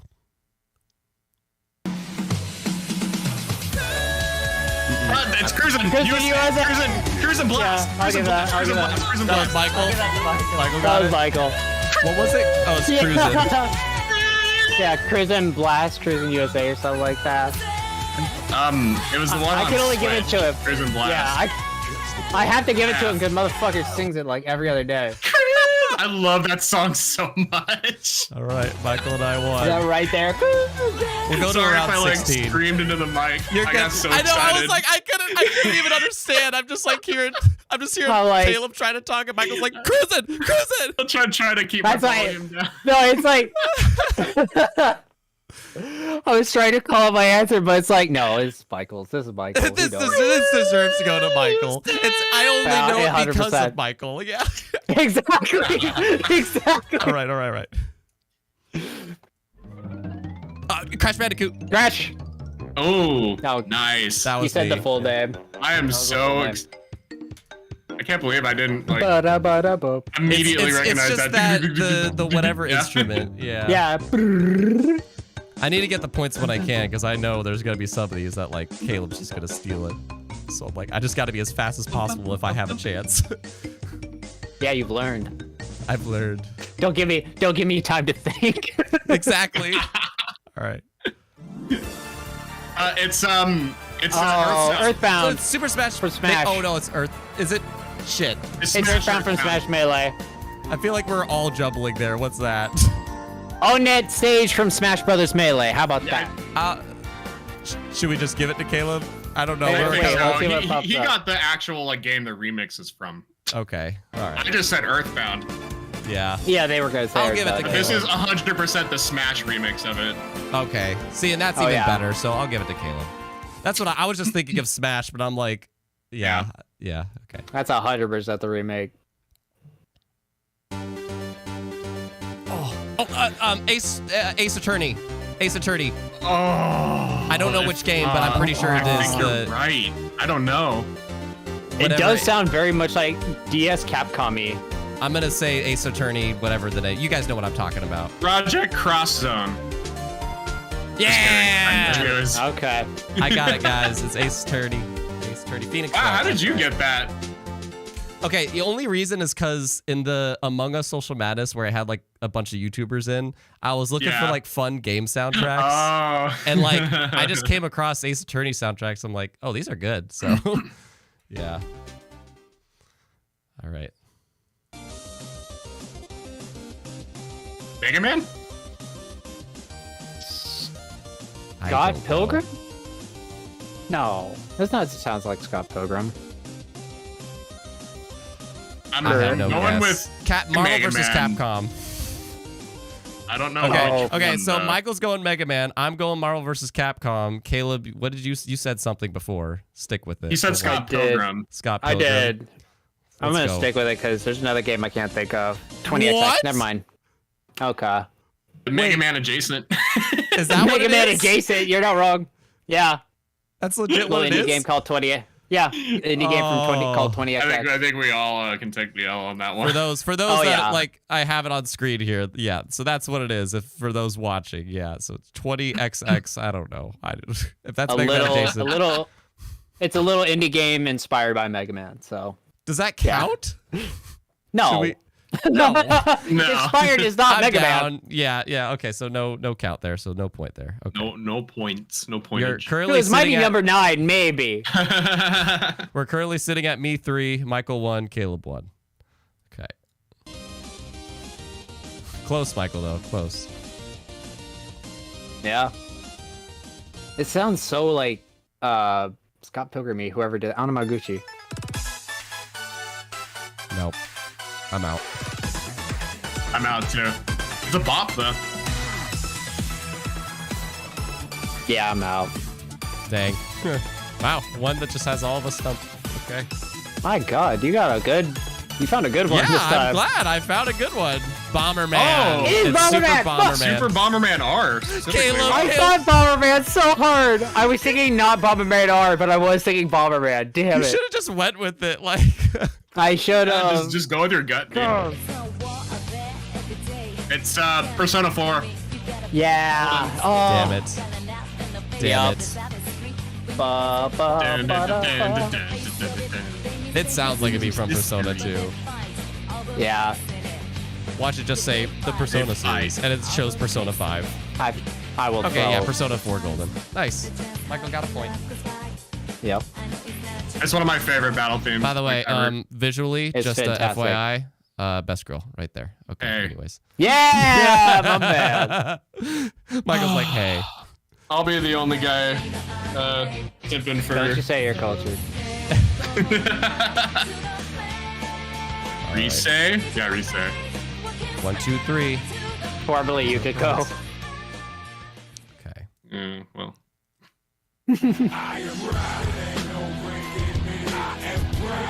What in the gosh darn? I feel like I know this, but fudge. I don't even have a guess, but I feel like I know. All right. Need for Speed Most Wanted. It was Would way never off. have guessed. I thought it was like a fighting yeah. game or something. Damn. I was gonna say DMC, Devil May Cry. So like rebooted one. Let's just see. Okay. We're going to see the first to 5. First to 5. First I'm of at 5. Oh, God. Okay. Yep. Kingdom Hearts. It's Kingdom Hearts. Kingdom Hearts. I I hate got all of it you. just barely over Michael. What? No, it was I'll at the same I'll time. say you two. Caleb, At the what you? same I time. heard you You delayed shush. for me. Caleb, what you? You Okay, shush. we might need a timer. That one's gotta go to the odds between you two. What? What'd you say? Well, yeah, it's I said obviously Kingdom between Hearts, us, but I was but- after you guys. Yeah, like Michael and I definitely got it, but I heard my voice come out, and then Michael's came out like a half second later. Yeah. Caleb, did it sound pretty? I was trying. Was it pretty spot on? I was trying to answer too. I just know I came after you guys. That's the issue. Okay, so you didn't hear. So, but it was No, Okay. no. Damn. Chat, is anybody? Did it sound? If it was pretty tied, then I'll just give us both a point. If it was really tied, but if there was like an obvious that person was first, then I think that person should get it. Chat. God, I do you- can't wait for No. I can't wait for somebody in chat to be like, no, I think Caleb got it. Michael, what it might be is that there might be like the Discord delay. So like that might have been what Yeah. it is. Where like I heard it. Oh yeah, there's replay. That's a thing. I forgot. That's what I'm gonna do. I'm gonna go to replay. Check the replay. Check the replay. Check the replay. Oh my gosh. Where is it? I'm Play doing it back. Play it We back. really got like the photo Oh, you don't want to finish run it back. of music quiz. Oh, you don't want to rub that? Okay. Oh, you don't want to run it back. We're like, Oh my god. Here we go. I'm gonna. Oh my gosh. Come on, load, bitch. Caleb, At the what you? same I time. heard you. Wait, come on. I'm gonna Yeah, a listen little, to it. little bit more. Kingdom Hearts. It's Kingdom Hearts. Kingdom Hearts. Ah, Dude. dang it. Yeah. Dude, Okay. that's obvious. Yeah. Okay, Tony. Okay.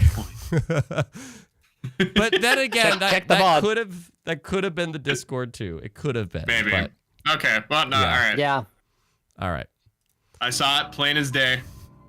But I'm glad we both got that as fast as we did. Golden Sun. Oh my god, it is Golden Sun. Crap. Is it? Yeah, it's totally Golden This is the battle Sun. theme. This is the battle theme, Yeah. baby. Oh, that's a blast from the past for me. I was just gonna throw out Castlevania because I had no idea. I sincerely was about to throw out Castlevania, All right, and then he said Golden Sun, and it unlocked like a core memory. Caleb in my tied up brain. Michael. If I get one more, that's game. Oh no. It's Kirby in Kirby, Forgotten Land. fuck! Damn. No, yeah. I'll give it to you. Damn it! I just realized. Shit. It's Kirby the Forgotten Land. Yeah, I heard you. You had it first. So not used to that soundtrack still. It's so different. It is. Past Kirby games. Good job, Michael. Yeah. Damn it. I had it. Ugh. All right. Michael's at 3. Caleb 2. Me 4. Overcooked. Woo! Oh my god. Got Well it, done, baby. Well done. Victory. That's it. That's totally overcooked. That's why do they put overcooked in this? But that's perfect. It's a low-key game. It is perfect. Wow. Wow. I feel cheated and lied to. This was obviously played against me. Obviously, really- put me on the spot to play the mind games. I'll give you kidding. 2. So I won, but Thug Finals Thug between Finals? You, Okay. you two. Finals. One more round between just you two. So let's see. All right. Even though Michael got 3, it's just Thug Final match. Let's see what happens.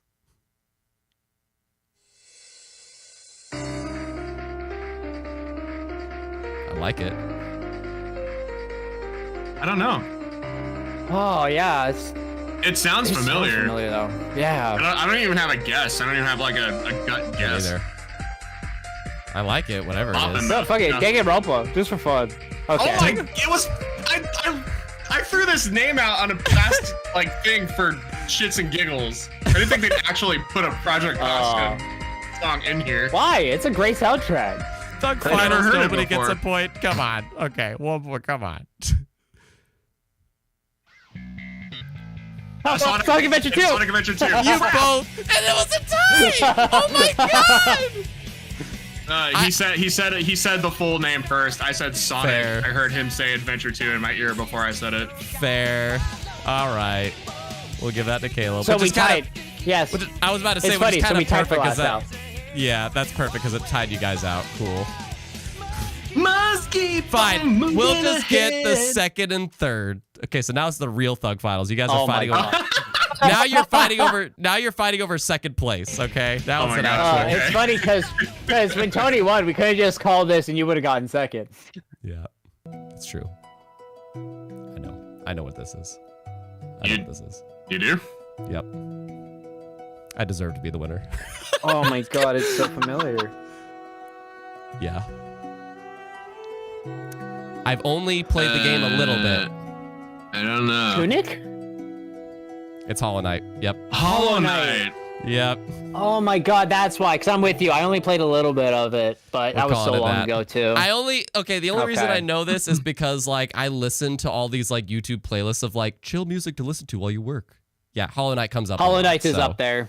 Yeah. It's really good. My god. So Oh. I'm just gonna say you guys tied it for Thug Finals, but I got the win, baby. Well done. Thank you very much. Catch Thank me you off very stream, much. much. homie. Catch me off stream. Catch me off stream. Rematch off stream. Yeah. So we're gonna wrap this up because this show has been way longer than it's supposed to be. Yeah. But it was just lovely to have both you guys on. Thank you so much. Yeah, thank you. Yeah. I don't know if there's any final comments you both got. Michael, you first, maybe. I don't have any super duper final comments. Thank you for inviting us on. This was extremely fun. Heck And yeah. I'm glad I got to gush about some things that I'm super excited to play in the super stacked month of October. Mm-hmm. And if any of y'all want to come find me on Twitter, I occasionally post funny things on there, funny gameplay clips from like Switch and whatnot. So Yes. yeah, that's it. Caleb. Yeah, just same thing. Thank you for having us. Thank you for having me. Like it's been so much fun. Yeah, this is But fun. if If anybody want to find me, I'm at CB4564. I'm pretty much everything: Twitter, Twitch, YouTube. So I mostly stick to Twitter, basically glorified retweet bot. So, but I've dabbled with streaming in the past. I might do stuff on YouTube, but yeah, twitch.tv CB4564. Okie dokie. Well, that has been our show, ladies and gentlemen, with these two lovely gentlemen, my RRL buddies, Caleb and Michael. Hope you had fun, and hope you are looking forward to the rest of October with all the stuff we listed. And if you got any other topics, feel free to tweet at me, at Samurai Kibiji, or leave YouTube comments. And I love hearing that. I love hearing stuff that you want content on, whether it's a video or if it's on the show. Appreciate y'all, Manny, Joey, and Capone for sending in topics as patrons. Thank you guys very much. Yeah, thank you. I will see you next time.